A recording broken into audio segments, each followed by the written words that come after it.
Today on Notsam Wrestling, Cody Rhodes and Roman Reigns face off, but does it pay off? CM Punk returns to WWE television.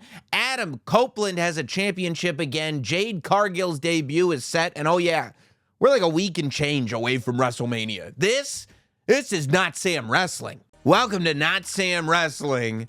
And if you're not as jubilant as I am, you must not realize that we have officially entered WrestleMania season. The weekend extravaganza is oh so close. I'm sure Philadelphia is preparing. And we say it's a weekend extravaganza, but we know it's a whole lot more than 2 nights. WrestleMania Saturday and WrestleMania Sunday. Of course, we know WrestleMania Saturday, the lead into that is going to be NXT Stand and Deliver. Earlier this week, we find out that the lead into WrestleMania Sunday over at WWE World is going to be the return of the Slammy Awards, hosted by our pal Kathy Kelly and Big E.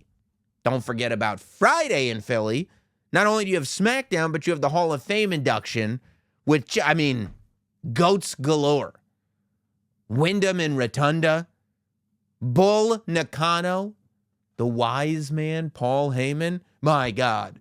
Thursday, you know it's going to be popping on Thursday. So what you want to do if you're going to be in Philadelphia is make sure that you're a part of all of it.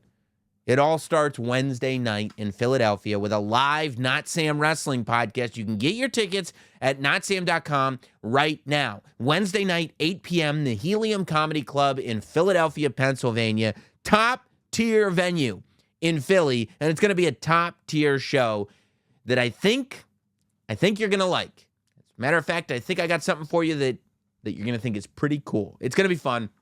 Make sure you get your tickets. Start WrestleMania week, space in time with me.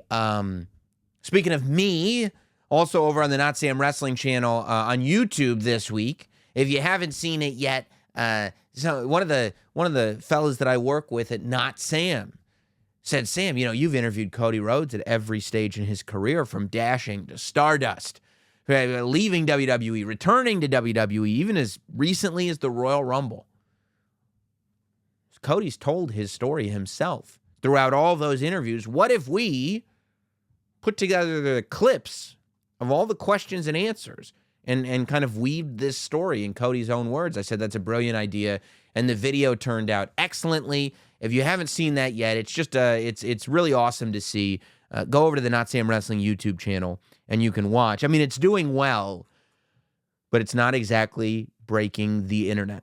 We do have to give full props, credit, and congratulations to an individual that over the weekend did indeed break the internet. Rhea Ripley, a moment that otherwise would have just been something to entertain the live audience at a live WWE event, was shared with all of us thanks to the magic of cell phone photography, as Rhea Ripley was in there with Nia Jax. You know, Nia Jax, as an extended member of the Anawa'i Maivia tribe, she has adopted the stinkface. Well, Rhea Ripley, that didn't sit well with her. So in homage to the great Rikishi, Rhea Ripley hiked her shorts up and stink-faced Nia Jax at this live event. And the video, I don't know if it's my algorithm specifically or if it truly is everywhere, but every time I turn my phone or my iPad on,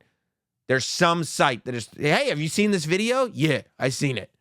And it is incredible. So congratulations to Rhea Ripley for breaking the internet with a stink face. It is like we're in the Attitude Era again. And a lot of questions, speaking of the Attitude Era, have come up about, is this PG? Is this TV-14? Are we supposed to be cursing? Well, of course, those questions come up because of the conversations that have been going on between Cody Rhodes and The Rock. This has been a big, giant old week for Mr. Cody Rhodes, who showed up on Smackdown on Friday to have a face-to-face with Roman Reigns. But before we talk about that, let's talk about what he did on Monday, because that's where this whole thing begins. After the Rock concert that we talked about last week, where The Rock was very, very rude, cursing on network television, was luring us into that false sense of confidence through his charm and singing ability, only to let us know that his plan was to beat Cody bloody and hand that weapon that he used to Cody Rhodes' mom. After all that, Cody couldn't cry again.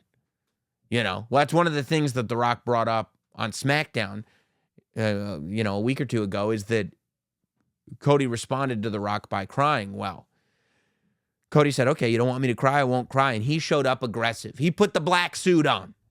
He went full Johnny Cash, Man in Black, and showed up to Monday Night Raw.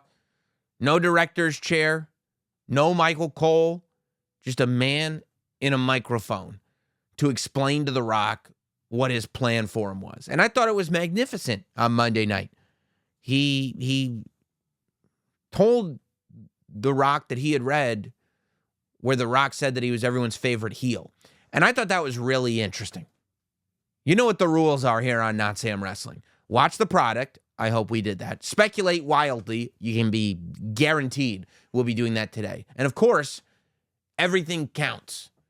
And in a world where everything counts, Cody proved that by referencing The Rock's social media post where The Rock calls himself a heel. Because that's insider lingo. That's terminology that is not usually part of canon, that is not part of storytelling in the WWE. Generally speaking, if The Rock is going to go on his social media accounts and he's going to post about being a heel, what that is, that's a line of delineation. That's The Rock saying over here, where I'm, calling people crackhead Karens and threatening to slap the herpes off of people's lips and insulting everybody. This is a character that I'm playing in a wrestling ring. But over here, no, I'm Dwayne. I have a new skincare line. Don't even worry about that. What Cody's doing is going, no. Not in this era. In this era, everything counts. And so, Rock, if you're going to call yourself a heel on Instagram, I'm not going to pretend that my character that I'm playing on this wrestling show doesn't have Instagram. I read it.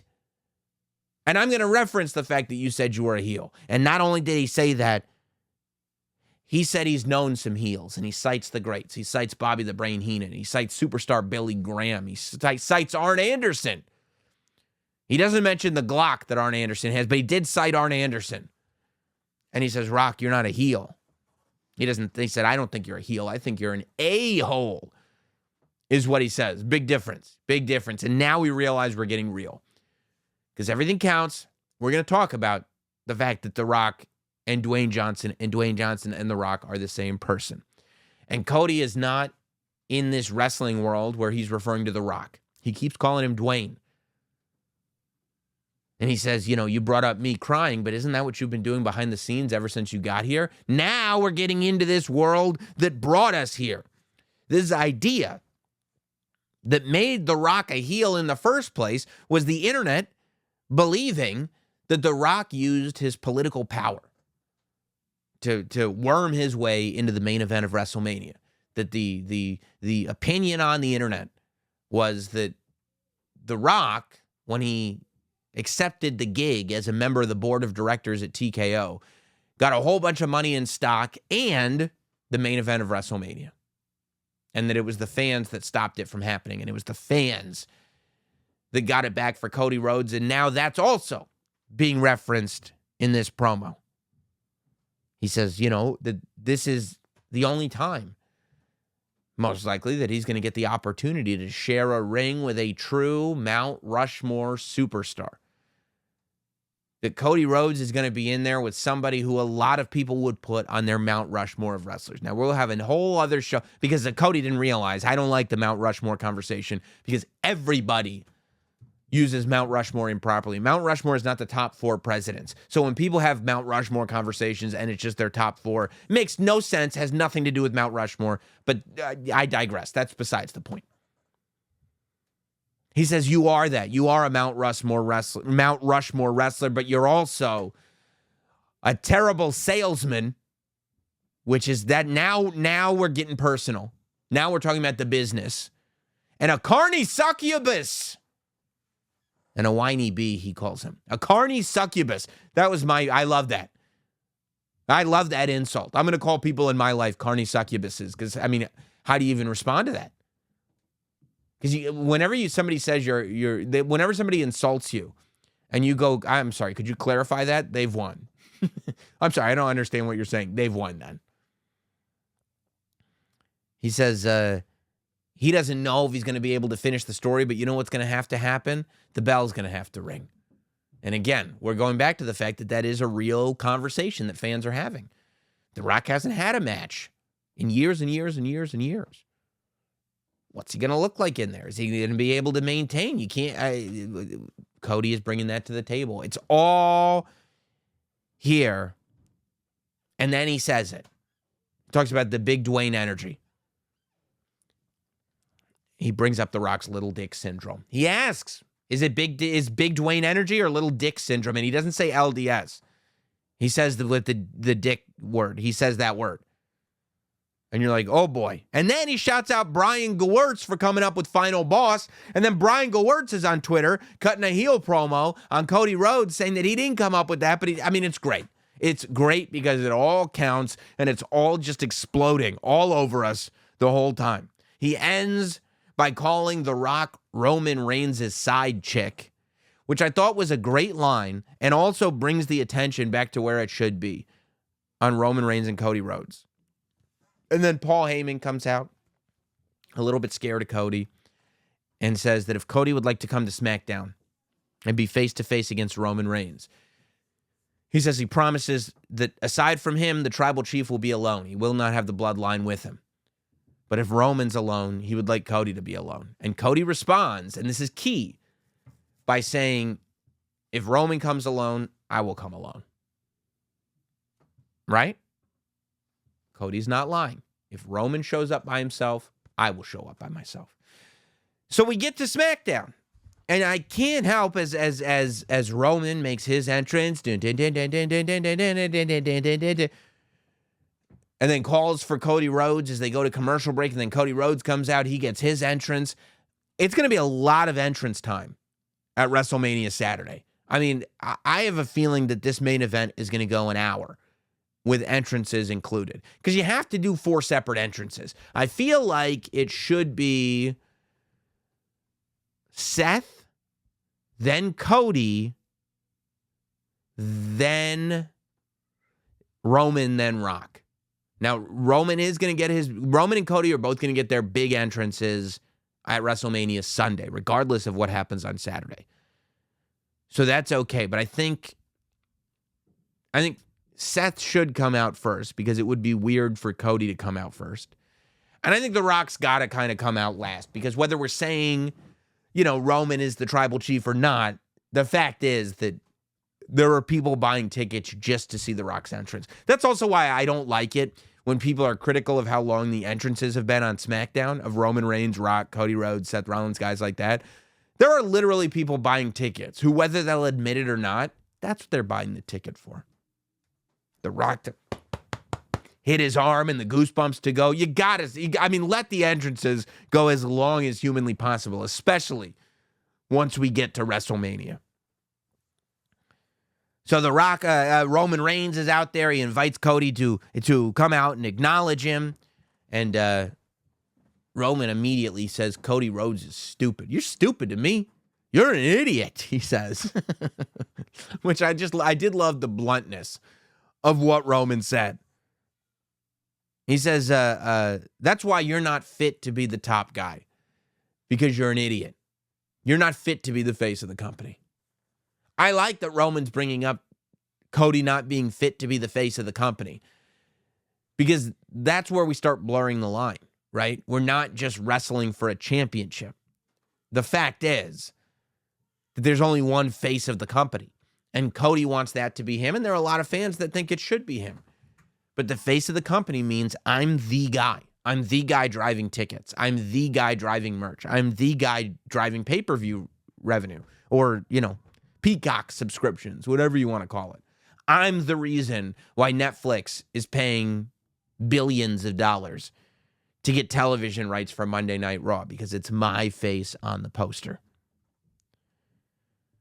And then they get into, Roman saying that the reason he thinks Cody is stupid is because Cody can't trust Seth Rollins. And then Cody comes back and goes, oh, I can't trust Seth Rollins. What about you? What about your tag team partner, huh? Who's really in charge, he asks, the tribal chief or the final boss? Right? So it's like, you can't trust your partner. You can't trust your partner. They go back and forth a little bit. And then Roman, in what was my favorite quote of the promo, he says, you're number 2. But that's okay. That's okay. All these people, and it's like, no, I mean that with respect. Nobody in the audience would ever get near number 2. But the reason you're number 2 is because I'm number 1. And he says, I'm number 1 forever. That little I love that moment when Roman just looked at him and said, I'm number 1 forever.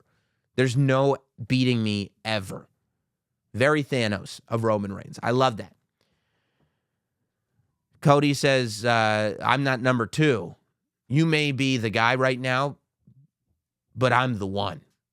And you're like, whoa. Because that's the conversation, right? Of all Roman Reigns' opponents, there have been opponents where we've been able to have conversations about what if he won? What if he won? What if Drew McIntyre won in Cardiff? What if Sami Zayn won in Montreal? What if this? What if that? Can you imagine if LA Knight won? But realistically, can Jey Uso, wouldn't it be poetic if the whole blood... But realistically, there's only been one Roman Reigns match where people thought Roman might lose. There's only been one Roman Reigns match where people left not upset because there was interference, upset because they didn't think Roman was going to win again. That was the Cody Rhodes match. That's what right now makes Cody the one. Cody goes for the handshake, doesn't get it. Roman leaves, snaps his fingers. Jimmy Uso shows up, Solo Sikoa shows up. It was a ruse. And what in the first moment I go, oh, but they're not charging the ring. So I go, this is just Roman trying to tell Cody, you're not safe. No matter what anybody tells you, you're not safe and you're not ready because you weren't ready tonight. And then Roman finds out the tough way. Cody was ready because Seth Rollins and Jey Uso show up on either side to get Cody's back. And then we get this stare down between Roman and his two guys and Cody and his two guys. And you have this moment where maybe Roman doesn't realize that time has shifted things, that the momentum may even be shifting. The fact is that over the last year specifically, the bloodline has done nothing but gain enemies and lose members. Where in the beginning, all they had was numbers, victories. It was all bloodline all the time. Now, not so much the case, as right under the bloodline, a tremendous roster of heroes has been built. People have been, I make comparisons about the Batman and Joker, Superman and Lex Luthor. This whole bloodline story, people have been waiting for an Avengers Endgame scenario. You're watching this story play out over the course of 3 years, almost like a Marvel Cinematic Universe. And Smackdown was that moment, that hint towards we could get an Avengers Endgame situation. The bloodline has stacked up enough enemies that there now is an army of superheroes, the likes of which WWE has not had in the past. And maybe that's been part of this whole game of the bloodline. Hey guys, forgive the interruption, but I got some good news. You want an easy way to upgrade your apartment?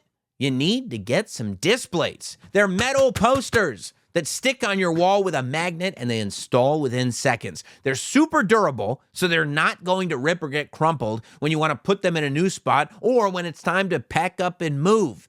Displate has over 1 million designs available from brands like Star Wars, Marvel, Netflix, or you can create your own design. The options are literally endless. I've been messing with mine right here. I got my Marty McFly Back to the Future. I got my Death Star. And you can see they're not cheap. They're not stickers. They're gorgeous, high-quality professional prints that I can put anywhere and move around as I see fit. It's a serious upgrade from those paper movie posters of my college dorm days. How embarrassing were those? If I could see me now.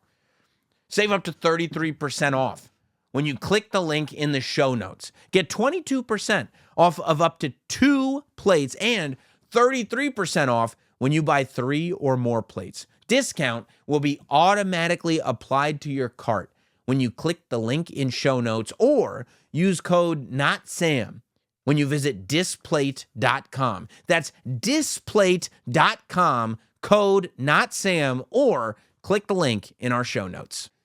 That the reason that Paul Heyman talks about the bloodline being in the third inning when most people are like, this can't be the third inning is because this act of the bloodline is all about allowing heroes to be built.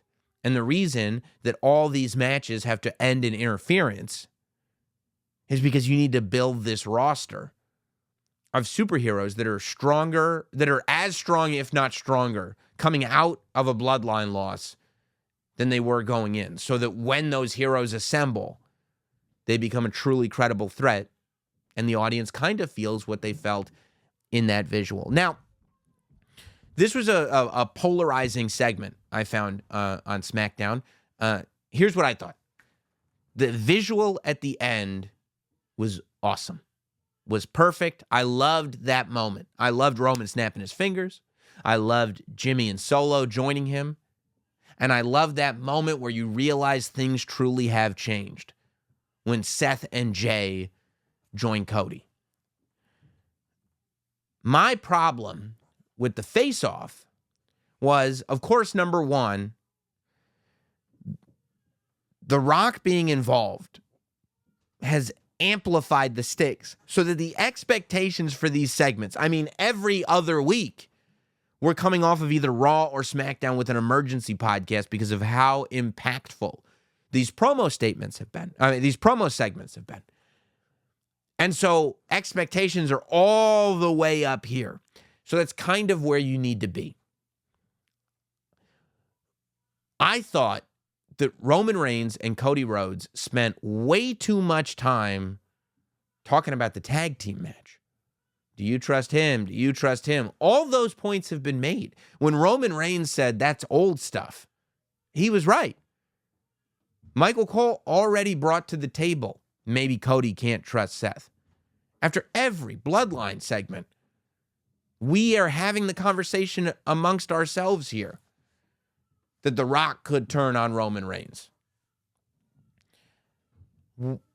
What I think we need a reminder of, and I think we're going to get it, is that ultimately, the only reason Saturday is happening, the only reason that tag team match is as big as it is because it is a lead-in to the biggest match WWE has to offer.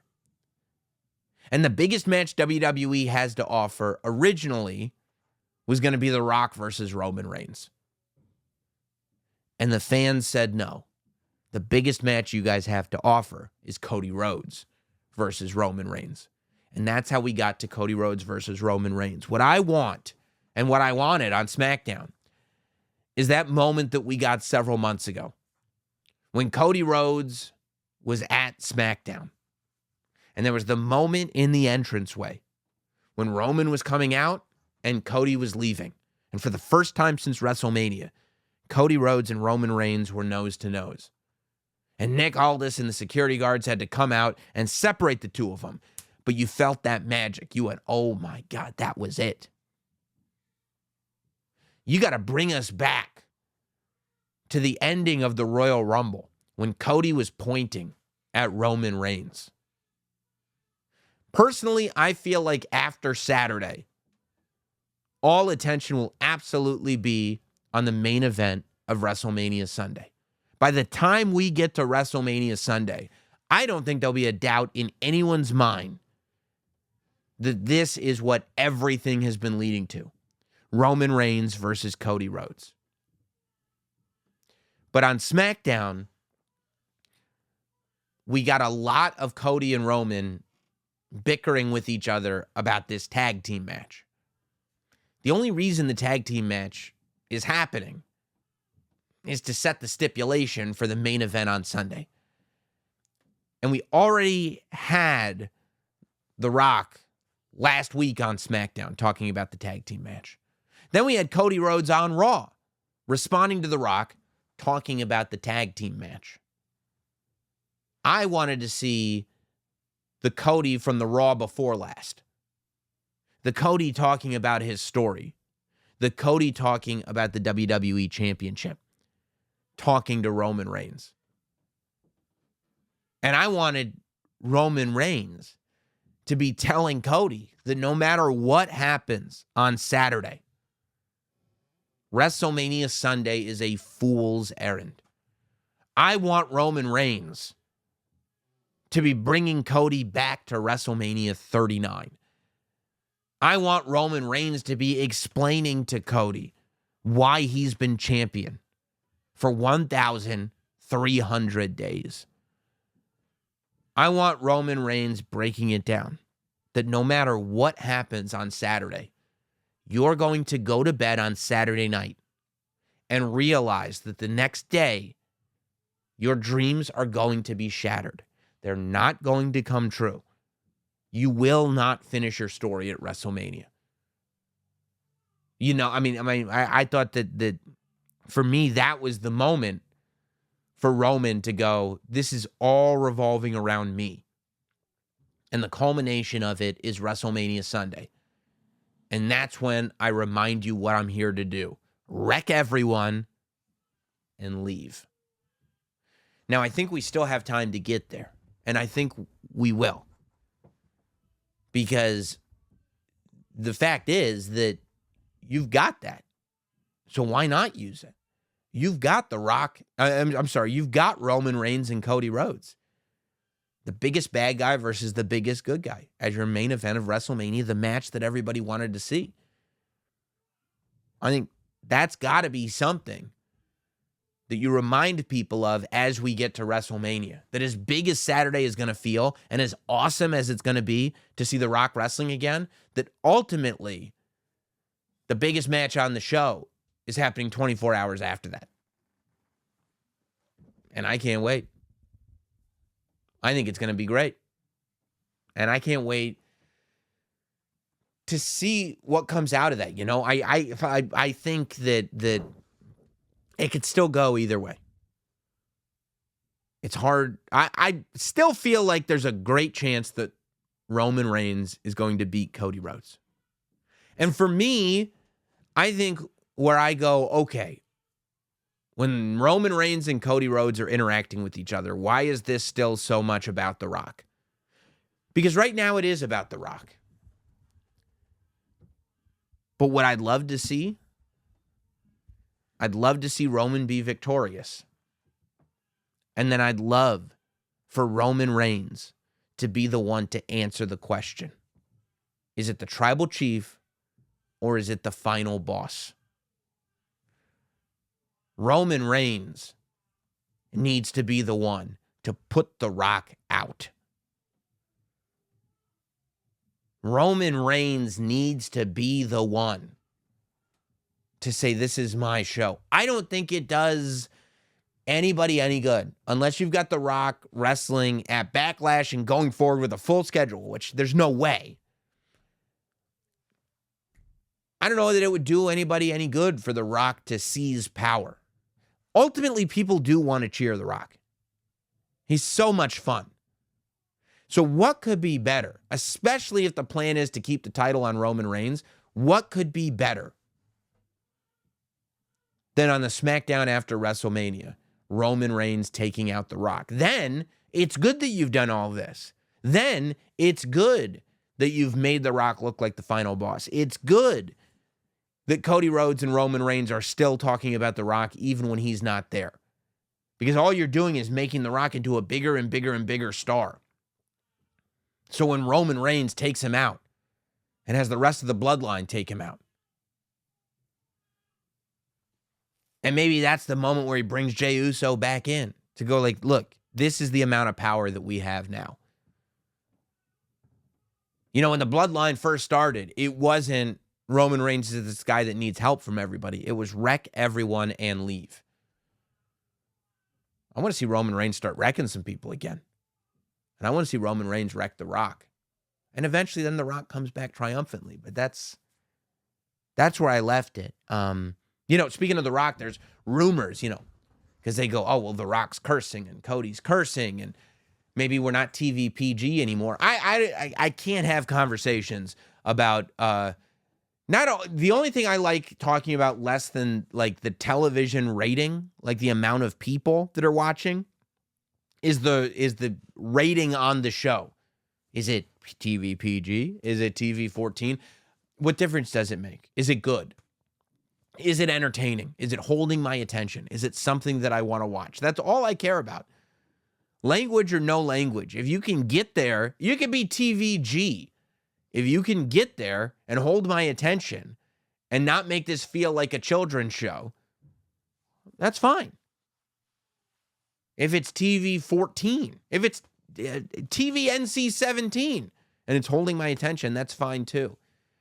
But, there were these, stories coming out that talent is frustrated that The Rock gets to curse and they don't get to curse. And then, of course, The Rock, which I loved, responded to that report on Twitter saying it was total, well, he said horse shit. It was just total nonsense, which I love that.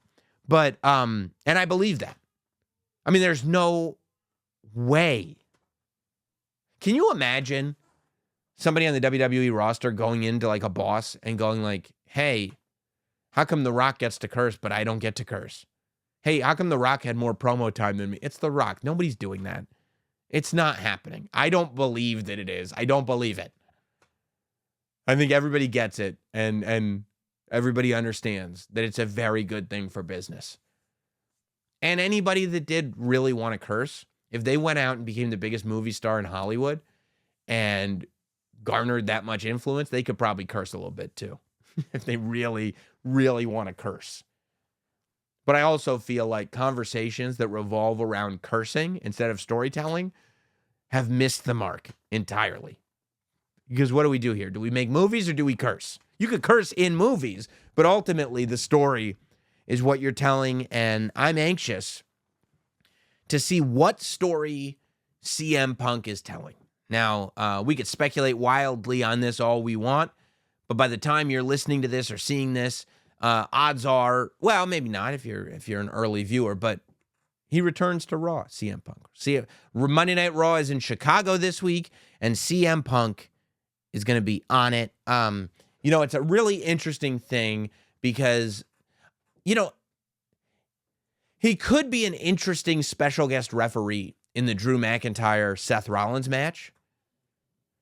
But ultimately, there are a couple things. Number one, I don't know if you can referee with a torn tricep. Because you got to count, you got to use your arm. Referees use their arms. So I don't know if you can really effectively referee with a torn tricep. Also, the whole point of having a special guest referee is that you can't push them around. So the idea that you have to treat Punk gingerly, even though he's a special guest referee, it might defeat the purpose a little bit. I mean, it's Punk, so who cares? It would just, whatever he's doing is going to be awesome. But I don't know. I do think that the dynamic is super intriguing because Drew McIntyre has not shut up about CM Punk once, and it's been glorious. The way that he's been trolling CM Punk on the show, on the internet, on the bump, everywhere this guy goes, he's trolling Punk. I've seen Drew McIntyre do podcast interviews where he's still trolling Punk because Drew gets it. He understands the assignment. Everything counts in this era that we're in. So let's use every element that we can to get this story across. He doesn't like CM Punk, and he's not impressed with him. What makes it specifically interesting is in this match with Drew McIntyre and Seth Rollins, there has been nothing in the story that has led us to believe that Seth Rollins has any less of a problem with CM Punk than Drew McIntyre does. Don't forget, before the Royal Rumble, everything looked like, Punk had a confrontation with Cody Rhodes.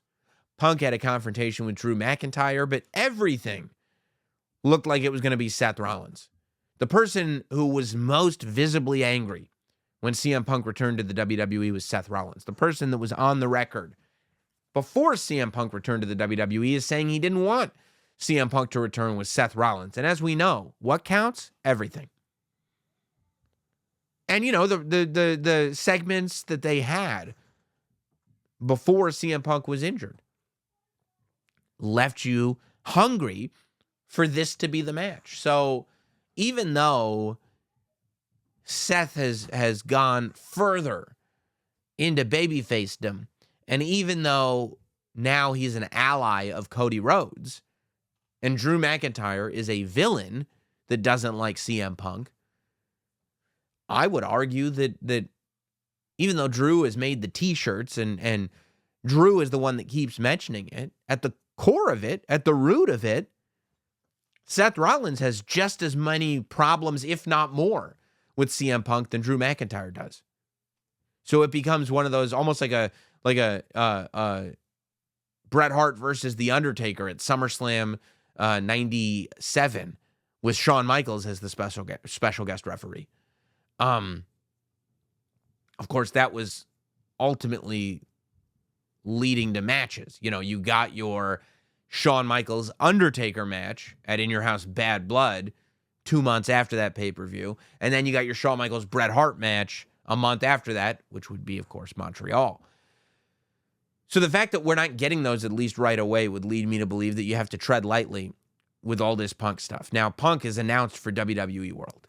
Punk has said he'll be at WrestleMania. I almost feel like, why make it an official role? Why not just have him at ringside? Although if he said he was a special guest referee, maybe an enforcer referee. An enforcer referee might be good. But the fact that the guy who really got this trend of emergency podcasting started, CM Punk, somebody who certainly changed things the minute he returned to WWE, is going to be back on Monday Night Raw. And it's been interesting because, you know, they could have used him every week if they wanted to. When Stone Cold Steve Austin injured his neck, again, going back to SummerSlam 1997, they put Stone Cold on TV just about every week and just had him talk or had him, you know, do a spot with, you know, Sergeant Slaughter or something like that. They could have had CM Punk on TV every week, but I think they realized that, no, we're going to have him on when it counts. We're going to have him on when we know it's leading to something, which leaves me very optimistic because it would lead me to think that CM Punk on Monday Night Raw is going to lead to something. Speaking of like beginning this emergency podcast era, there was a clip that caught a lot of steam. It got my Twitter mentions going crazy this week. I did Chris Van Vliet's show. It's a podcast called Insight, and we really just had a conversation about wrestling. And one of the questions that Chris asked me, first he said, what was the name of the era that we're in right now? And I don't have a name.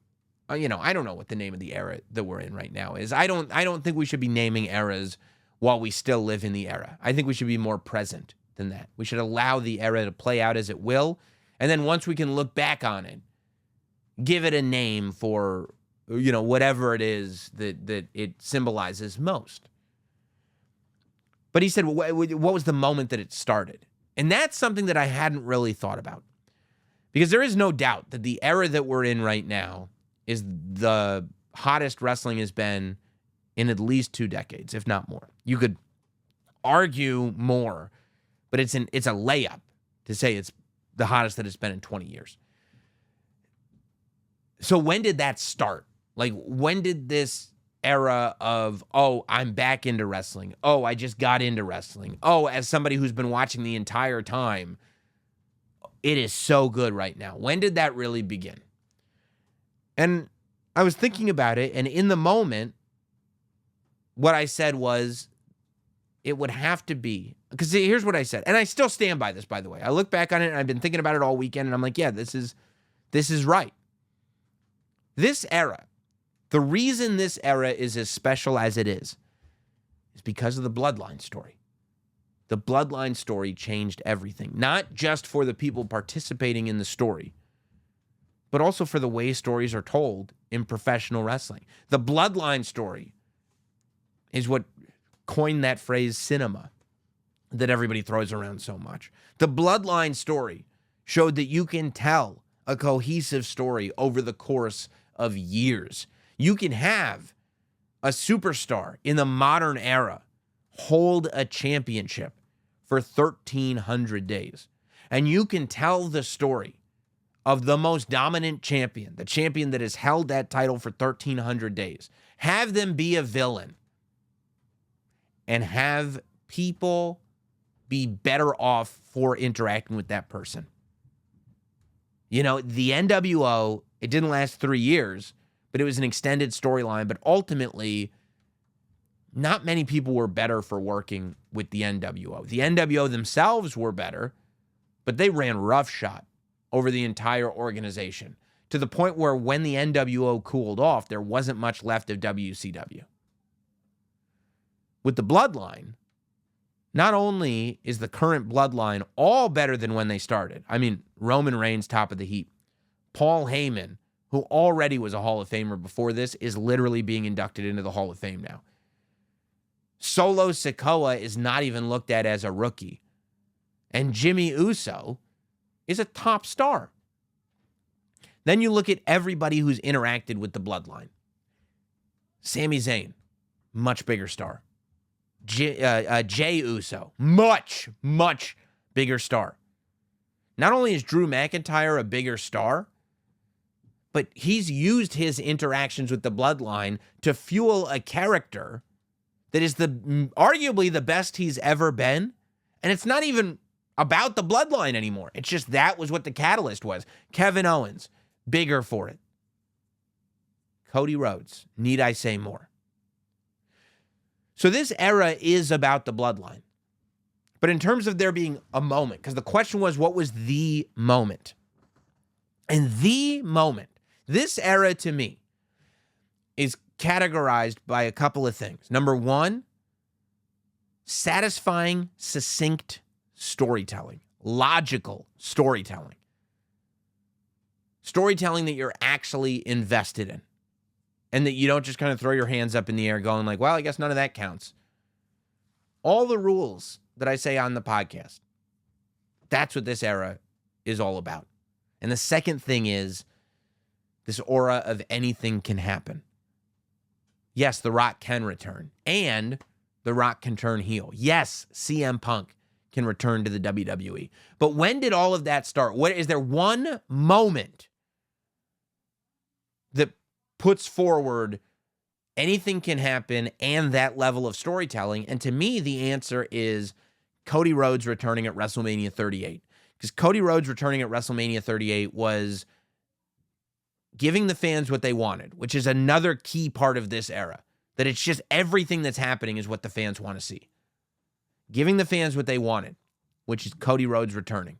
No swerves, no schmaz, just Cody Rhodes returning and winning his match. Anything can happen. Cody Rhodes leaves, smashes the throne, starts a competitive organization, and then leaves that organization to return to the WWE as a main event guy, using the music, the attire, the name, the everything that he used outside of the WWE. This wasn't WWE's Cody Rhodes returning. This is the Cody Rhodes that WWE created without the WWE, returning as a much bigger star than the Cody Rhodes that WWE created. Never before have I seen something like that. If there was one moment that kicked off this era, and everything since then, everything since WrestleMania 38 has been good. That was when everything started to roll. Now, you know, you can find your outliers, of course. But from a storytelling perspective, what was the one thing? That would be it to me. Because the pushback that I got was, no, the moment that everything changed was when the camera pans out and you see Roman Reigns and Paul Heyman sitting next to each other. And that was, to me, the moment that started the Bloodline. And that was, to me, a moment that changed everything. And as historically significant as any singular moment has ever been in the history of WWE, yes. But it's a real simple argument. Austin cutting the Austin 316 promo was the thing that launched Stone Cold Steve Austin. It was the foundation, you could argue, of the Attitude Era. But it was not the beginning of the Attitude Era. The Attitude Era did not start at the 1996 King of the Ring. There was a lot that happened after the 1996 King of the Ring that had nothing to do with the Attitude Era. SummerSlam 96 was not the Attitude Era. Survivor Series 96 was not the Attitude Era. Royal Rumble 97 was not the Attitude Era. So by that same principle, I would put Roman Reigns and Paul Heyman being revealed in that moment on the same level as the Austin 316 promo. Because there was a lot that happened after that reveal that was not the era that we're in now. Most of the pandemic era happened after that reveal. And the pandemic era is simply not the era that we're seeing right now. Retribution happened after that reveal. That's not the era that we're in now. The golden egg happened after that reveal. That's not the era that we're in now. The zombie lumberjack match happened after Roman Reigns stacked Edge and Daniel Bryan. The zombie lumberjack match is not the era that we're in right now. Which is why, and honestly, like the beginning of the bloodline was really Roman Reigns and Paul Heyman and the rest of, and of Jey Uso, and then eventually Jimmy Uso, and then it was them on, forgive the pun, an island, the island of relevancy, by themselves, creating something that we had never seen before, something so special. But everything around the bloodline story was still not quite there. When you peak bloodline is really the build to WrestleMania 39.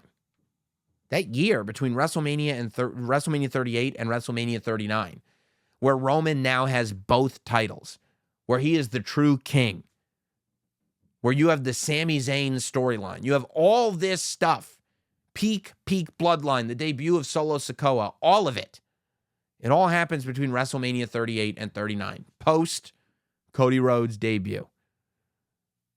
And we're still living through that. That's why I gave Cody the nod and said that his debut is the singular moment. The bloodline story is the story.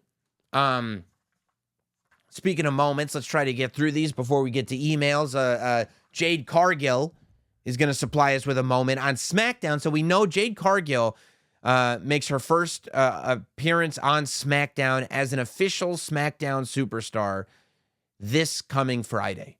Now, what I think they're doing with stars like Jade Cargill and Braun Breaker is they're setting us up for the fact that they are SmackDown stars, but the real launch of those two specifically, I think, comes after WrestleMania. But when you look at post-WrestleMania SmackDown, you've got Jade Cargill, Braun Breaker, and Tiffany Stratton all waiting to be your next stars. I can't wait to have a conversation a year from now as we look at WrestleMania 41 about the year that Tiffany Stratton, Braun Breaker, and Jade Cargill have. I think Braun Breaker and Tiffany Stratton are going to be the 1A, 1B of how effective this class of NXT, or the last few years of NXT, has actually been at creating stars. Because I am very optimistic on both of them. But I mean, it's going to be amazing to see Jade Cargill as well. And maybe there will be a showcase for her at WrestleMania. Maybe SmackDown will be an opportunity for somebody to step to her, and they'll figure out some kind of showcase for Jade Cargill at WrestleMania. But I think ultimately the real launch of her will be coming right off of WrestleMania, with the idea to build towards WrestleMania 41. And speaking of SmackDown and WrestleMania, very interested to see what we're getting with Dominic Mysterio and Rey Mysterio. Dom interfered in the Santos Escobar Rey Mysterio match on SmackDown. Pretty smart. Nick Aldis goes on social and says that for the Rey Mysterio Santos Escobar match, the LWO and Legado del Fantasma are both totally banned from ringside. Dom's not banned from ringside. So Dominic Mysterio shows up in that Rey Mysterio mask, and we realize that nothing is over. Now, Dominic Mysterio is not booked for WrestleMania. Rey Mysterio is not booked for WrestleMania. Are we hot-shotting straight to Mania? Is this something that we're going to get in France? I don't know. But it does strike me as potentially WWE setting up for something that we've been talking about on this podcast, which is a post-Judgment Day Dominic Mysterio. What does Dominic Mysterio look like coming off of WrestleMania? Because I think after WrestleMania, I think Rhea Ripley's going to beat Becky Lynch, and it's going to send her into the stratosphere. You know, Rhea Ripley is a good guy. Rhea Ripley is a babyface. I don't think Rhea Ripley is with Judgment Day coming off of WrestleMania. And if Rhea Ripley is not a part of Judgment Day, is Dominic? Because the whole dynamic there is Dom and Rhea. If Rhea Ripley is not a part of Judgment Day, that means Rhea Ripley and Dominic Mysterio are not really that item anymore. And if that's not the case, what are we doing with Dominic Mysterio? I've been an advocate for a long time of Dominic should be the one to retire Rey Mysterio. I thought it was going to happen last year at WrestleMania, but I almost feel like if you're going to do it, first of all, if you're going to do it, as much as it would be cool to have Dominic Mysterio versus Rey Mysterio in a rematch from WrestleMania from one year to the next, I almost feel like do a multi-person match, right? You could do LWO because it would be Rey, Carlito, and the other, there's four of them versus Santos, their tag team, and Dominic. Maybe you do 4-on-4 at WrestleMania and then build it to WrestleMania Backlash, where it's Rey Mysterio versus Dominic Mysterio career-ending match.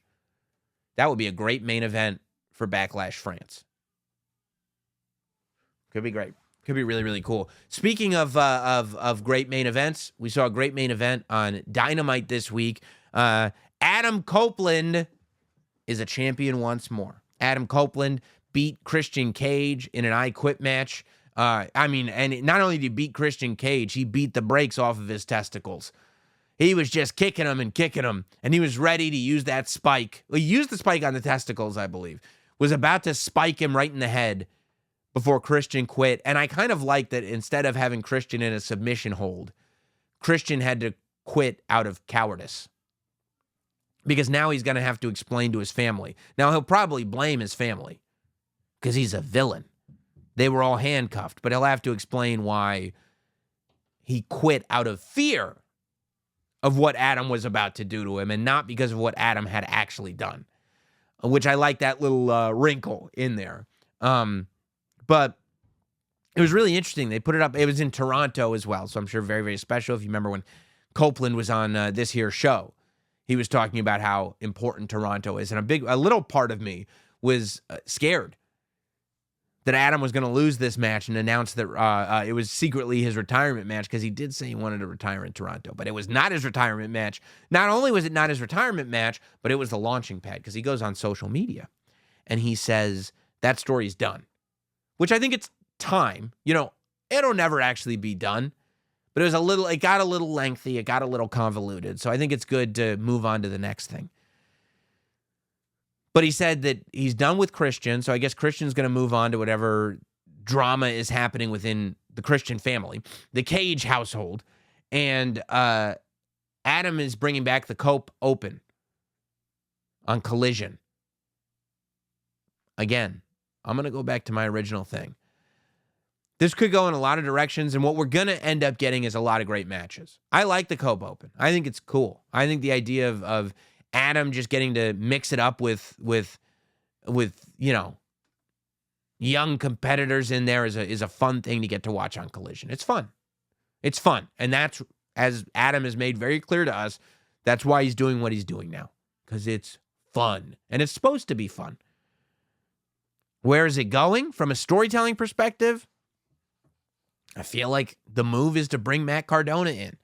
When you look at going like, okay, Matt Cardona's whole thing that has made him so big on the independents is that he came in as a WWE superstar, the antithesis of what was happening in Game Changer Wrestling, and he won their world title. And he's still a villain based on the fact that he thinks he's better than everybody else because he's a quote-unquote TV wrestler. That's the essence, I feel like, of the Matt Cardona character. So the hiccup in that character is that that character doesn't work on television because everybody's a television wrestler. So you could go into WWE or into AEW and say that, you know, I'm real, I'm the king of the independents. I've wrestled every kind of match, but you could give yourself more credit than you're owed, right? And have matches with guys like, you know, I don't know, like a Finn Balor, for example. If you want to make Finn Balor a good guy again, you could have Matt Cardona come in and try to act like he's the veteran journeyman wrestler now and face guys that are actual veteran journeyman wrestlers. That's one direction you could go in. But I feel like if AEW scooped up Matt Cardona and had him come in as an edgehead made good, this is the moment. I wanted this to happen in WWE, but now that Adam Copeland's in AEW, do it in AEW. Have him come in, Rough Rider Adam Copeland, and take the TNT Championship from him. Not this week, but a little while from now. And have his whole thing be that he's done being, you know, Adam Copeland's whipping boy. He's not an Adam head anymore or whatever. You know what I mean? I just think that would be a great introduction. I think Matt Cardona would be a real good talent for AEW to bring in. You know, let Matt Cardona get in there and do some real storytelling. I think it could be really, really good. I think it could be a lot of fun. But I'm real happy that Adam Copeland is a champion once again. I think it's very good news for AEW. Let's get to these emails between Adam Copeland and Will Ospreay. I feel like if those were your two big male champions, I know. I'm real high on Will Ospreay is the thing. Let's get to your emails. Email in notsamwrestling@gmail.com. You want to be a part of the show, notsamwrestling@gmail.com is the email address to hit us with every single week. Let's go to Ultra Boy. Hey, bro, I kind of wished you talked about NXT more. Like, not just PLEs, but also their weekly episodes the way you do SmackDown and Raw. And I notice how you say instead of having a mid-card title for the women on the main roster, they should just have stories. But then I realized Shawn Michaels has had that in the bag for years, telling great stories with his women's division. That's true. That's a great point. On NXT, like you do on a lot of NXT PLEs, have women's matches that are not for a championship. And you don't end up needing to have a championship. It's just a grudge to be settled. But anyway, how does this not a whole ass fantasy booking, but a light prediction for the year sound like to you? Roxanne Perez is probably going to win the title at Stand and Deliver. So do you think it's possible for Cora Jade to go babyface once she returns from injury and then take the title from Roxanne? She's a great heel, but man, Cora was really lovable as a face. I think she should still. I still think she should have beat Mandy. They're probably going to keep her punk aesthetic, which I love about her, but I don't think she can simply go back to her being a happy-go-lucky skater. So she can spend her time as champion trying to figure out who she is as a face. You know, I wouldn't mind it. You know, and it would be interesting to see if both of those superstars are capable of that. To put Cora Jade and Roxanne Perez back together in a match, but this time Roxanne is the heel and Cora Jade is the face. I wouldn't mind that at all. I don't know what the timetable is like for Cora Jade, but I think that would be good. And I think people would be into it. And the reason I don't talk more about NXT is the same reason why, I mean, we only do once a week, you know? And while we do end up talking about Raw and SmackDown, there's lots of stuff on Raw and SmackDown we don't hit most weeks.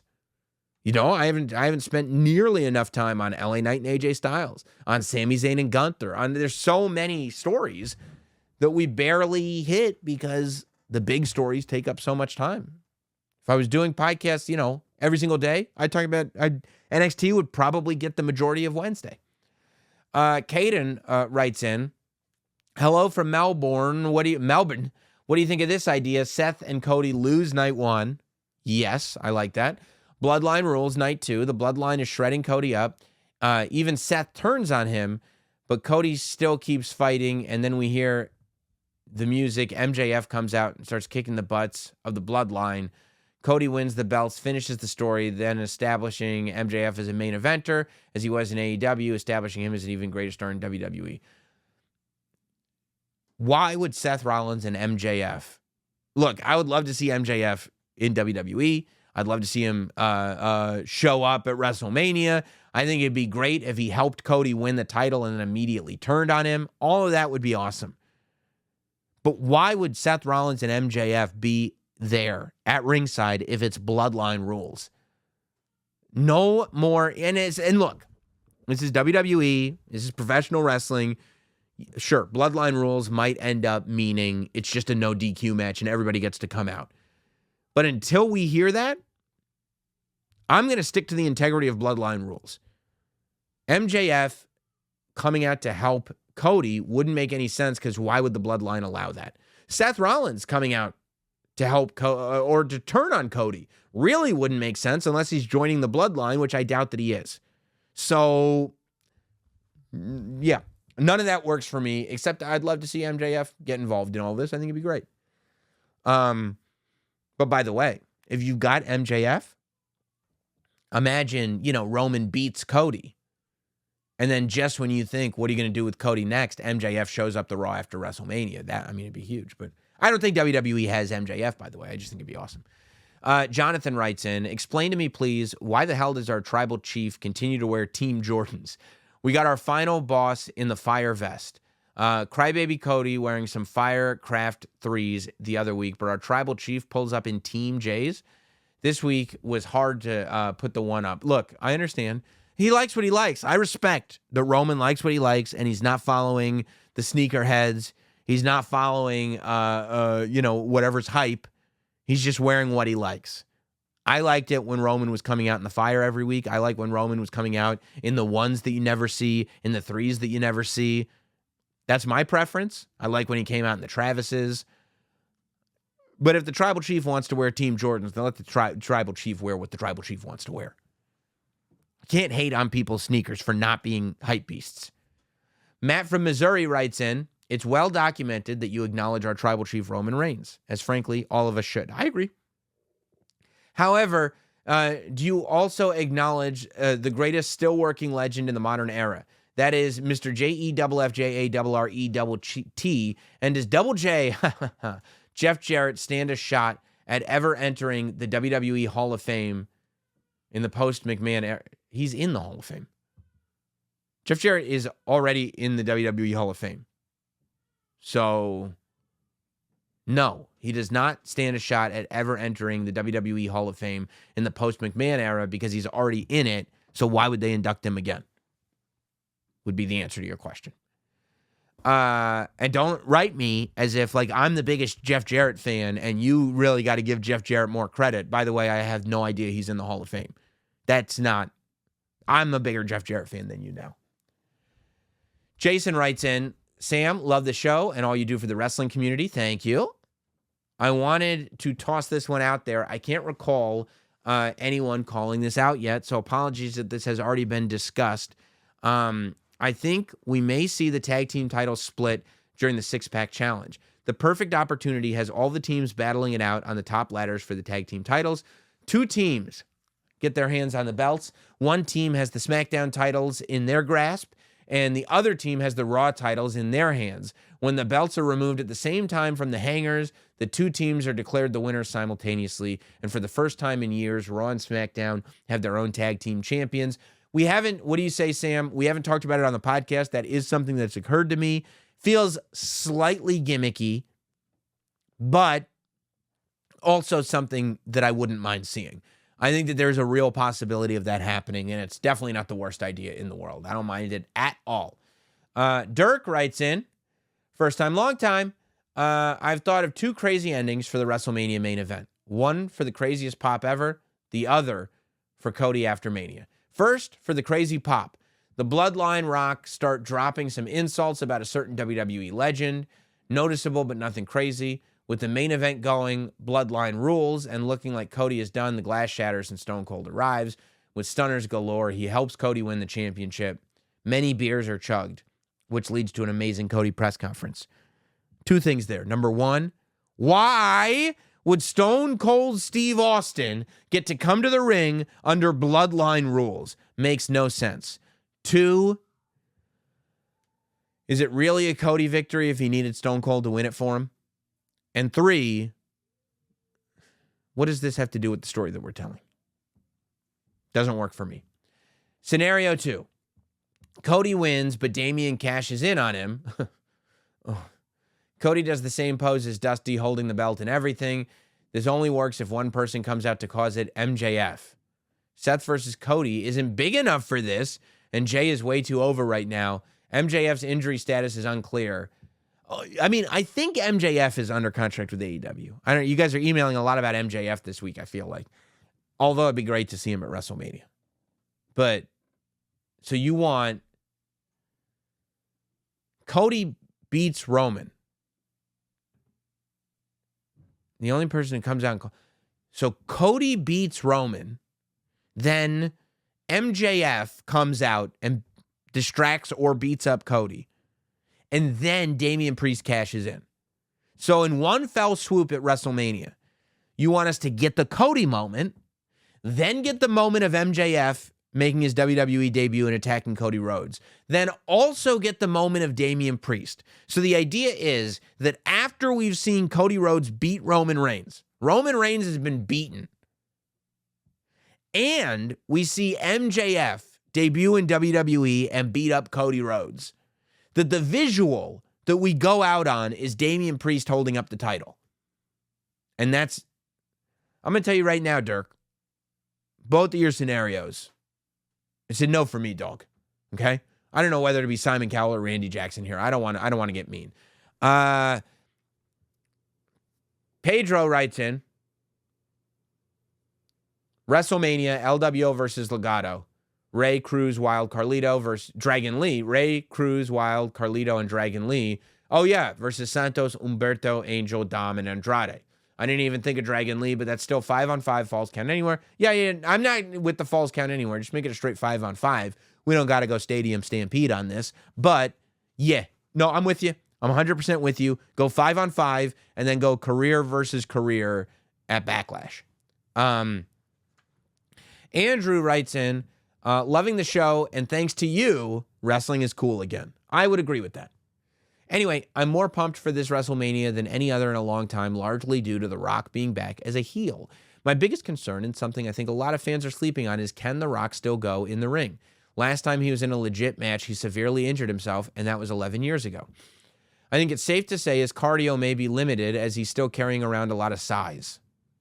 Andrew, you better be an athlete the way you're talking. One way to hide this would be for him to work a much slower monster heel style like Lesnar, Taker, Kane. No, he's not going to work like Brock Lesnar. It would fit his size and his final boss persona. No, it would not.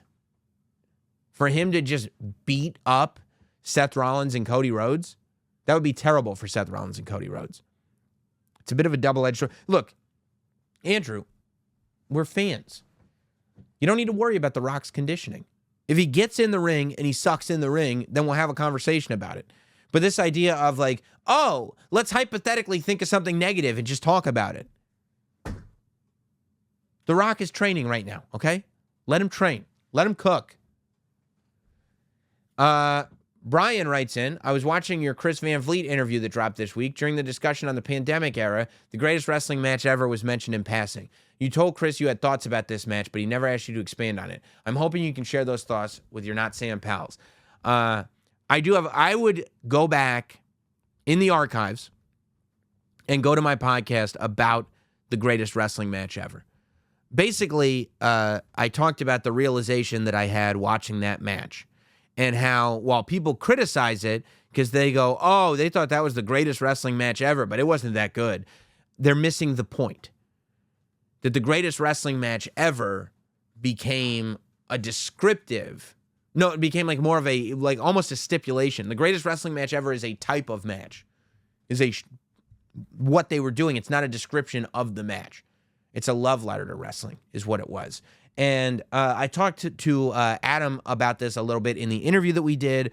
And also, if you just search Not Sam Greatest Wrestling Match Ever and listen to the podcast that I cut right after that pay-per-view. And I really spell it all out for you. But it's all there. It's all there, and I would recommend it. Because I think it's aged like a fine wine. Cade writes in, do you think we could see Jay as a new member of the New Day? Because he's always hanging out with them. No. If he does this, how I think it will happen, Big E, I'm not going to, no. I don't see Jay as a member of the New Day.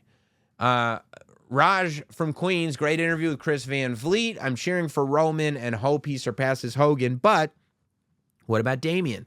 He has 3 months to cash in. Hear me out. Cody wins at Mania, beaten, battered, and bloodied. Finally finishing the story just to have it taken away by Damian at the end of Mania or even the next night on Raw. I'm assuming in this scenario that Drew wins the heavyweight championship. Damian can't cash in on Drew. Heel versus heel? Of course, you're right. That's never happened before. Of course he could. Punk can feud with Drew. And no, he can't. He's injured. How about guy who's injured versus guy who's not injured is more difficult to believe than heel versus heel. And Cody can feud with The Rock through the summer. Raj. In your fantasy world, CM Punk is not injured, and The Rock is wrestling a full schedule, and he's just going to have matches with Cody through the summer. What?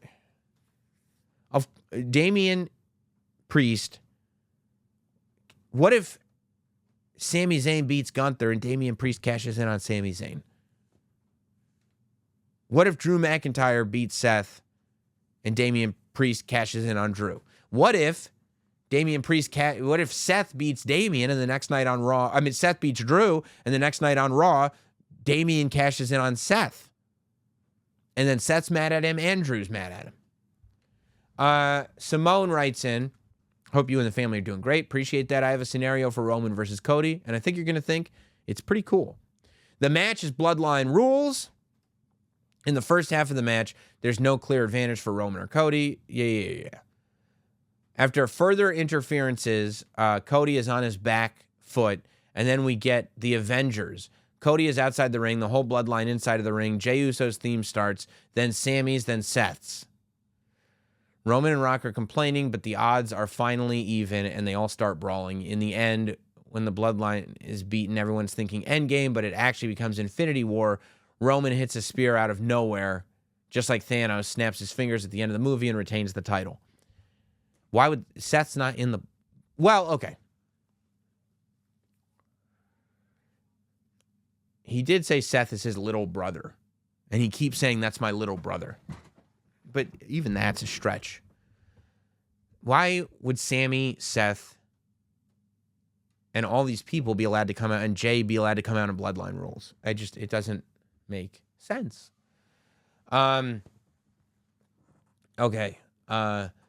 Keegan writes, Ryan writes in. I got into your podcast recently, and I just wanted to say I think you're the best in the game and help keep the IWC grounded in reality. Well, I'm not taking any responsibility over any community, but I agree with you that I'm the best in the game, and I appreciate you, Ryan, specifically listening. Here's my pitch for a new layer they could play involving Roman's character.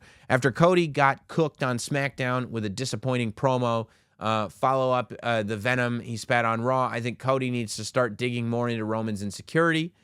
They've played around with this already, such as when they had him beg The Rock to acknowledge him. But then he could go deeper and have Cody turn the politician criticism back around onto Roman. Roman was the ultimate politician not too long ago. The big dog was very artificial.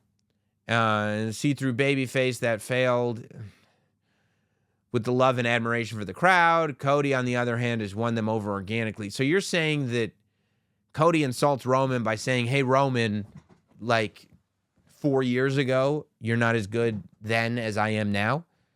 Roman would be able to respond going, yeah, but now I'm better than you. So, what's the argument here?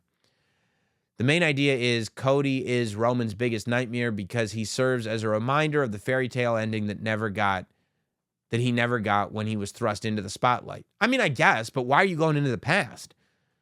If I was like, oh, yeah, several years ago, I wasn't as successful as I wanted to be, but now I'm more successful than I could ever dream of.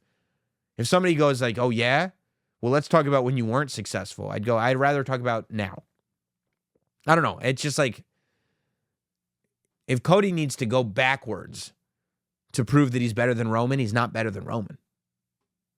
If your criticism of somebody is who they used to be, maybe you're not better than they are now. Shiamo, do you possibly see Sami Zayn defeating Gunther and Damian Priest cashing in? Yeah, see? That's absolutely, Shiamo. I brought it up a minute ago. Good email. Eric writes in, I acknowledge my tribal chief of wrestling podcasts. Good, that's me. Big fan. You fully represent us fans well, and you're maybe the smartest, most logical out there in your predictions. Thank you. We know Rock versus Roman will happen eventually. Yes. That Roman will turn babyface eventually. Yes. That doesn't mean they have to add up, though. That Rock being a double agent for Cody is stupid. Yes. And that you have to pay off Cody winning the title eventually. I guess so. Yes. I think it would be a huge risk to not pay off Cody winning now and to wait another year or two for Roman to turn babyface and feud with The Rock, given The Rock's schedule and age. Given all that, here are my predictions. Well, I think Cody can win. I mean, I think Roman can win and turn on The Rock. It doesn't have to be babyface immediately. Okay, here's how Eric has it playing out. Rock Roman win night one. I think everybody agrees with that. Seth loses to Drew. So Seth is a double loser. Rock and the rest of the bloodline betray Roman night two. Roman gets destroyed and goes away for a few months. Okay. I don't know if that makes sense. Cody wins. Seth turns on him for Raw for causing him to lose the title. So you have the bloodline turning on Roman and you have Cody getting turned on by Seth. Both. Roman returns as a babyface, reconciles with Jay, feuds with The Rock and the bloodline. Depending on how Cody's reign goes, you could have Roman beat Rock at SummerSlam, then challenge Cody or whoever at WrestleMania 41. I know you don't like Cody getting help, but this is the most shooting fish in a barrel scenario, and you have stories set up for the next 2 years. The trick is doing it without making Cody look weak.